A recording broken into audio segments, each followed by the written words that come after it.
안녕하십니까, 장코치입니다. 자, 7편이 시작되는데, 자, 이번엔 재료에 대한 부분을 한번 말씀을 드리겠습니다. 프랜차이즈가 이제 재료에 문제가 생기는 경우가 종종 있습니다. 근데 이 프랜차이즈 본사 사장들이 처음 프랜차이즈를 시작하기 때문에 초반에 허둥대는 경우가 굉장히 많습니다. 그래서 재료에 관련된 비밀을 한번 말씀을 드리겠습니다.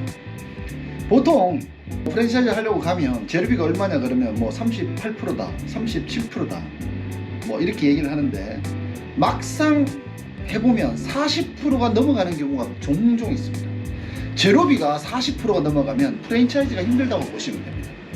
그래서 되도록이면 재료비를 40% 미만으로 다 프랜차이즈는 맞추는데, 이 본사 사장님이 이게 프랜차이즈를 처음 하다 보니까 재료비가 41, 2%, 4%까지 가는데 이거를 모르고 프랜차이즈를 시작하는 경우가 종종 있습니다. 그래서 재료비가 40% 미만인지를 꼭 체크를 하셔야 됩니다.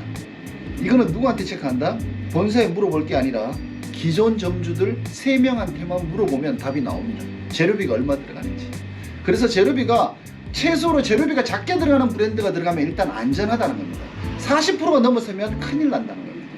그래서 재료비를 꼭 비용을 몇 프로가 되는지를 체크를 하시고 가맹 계약을 하셔야 됩니다. 그 재료에 대한 두 번째, 프랜차이즈 중에 재료가 재고가 남는 경우가 있습니다. 아니면 썩어서 못 팔고 버리는 경우, 뭐 과일 같은 경우. 그래서 재고가 많이 남는 이 프랜차이즈는 또 하면 골치 아프겠죠. 나중에 뒤로 빠지는 게 많으니까. 그래서 재고 때문에 골치 아픈 프랜차이즈들이 종종 있습니다. 그래서 그 프랜차이즈가 재고가 많이 쌓이는지 안 쌓이는지, 처리가 쉬운지 안 쉬운지, 본사가 재고를 받아주는지 안 받아주는지, 이런 부분에 대해서 재료를 꼭 체크를 하셔야 됩니다. 이거는 체크는 누구한테 한다? 기존의 점주들 3명한테 물어보면 됩니다. 그래서 그 재료비가 재고가 많이 남는지 안 남는지를 한번 물어보면 돼요.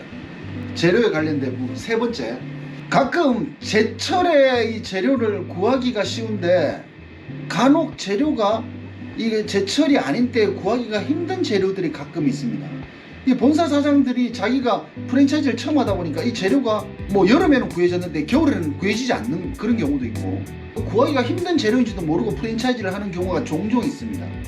과일 중에 그 아보카도라고 있는데, 이 아보카도가 어느 날 물건들을 대량으로 구매를 못합니다. 프랜차이즈 가맹점주들이 200명, 300명이 있는데 거기에 다 공급을 못하니까 이게 나중에 문제가 터진다거나, 오징어 있죠, 오징어를 어느 때에 못 맞춰가지고 오징어를 물건을 공급을 못한다거나, 아니면 꽃게 같은 거예요. 그래서 꽃게 프랜차이즈가 별로 없을 겁니다.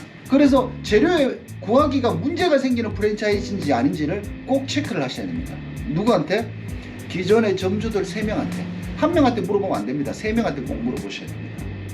그래서 재료에 관련된 부분은 이렇게 꼭 체크를 하셔가지고 자기가 하려고 하는 프랜차이즈가 문제가 있는지 없는지 한번 체크해 보시면 뭐 안전하게 되지 않을까 하는 생각이 듭니다. 궁금한 사항은 댓글을 남겨주십시오. 감사합니다. 장코치였습니다.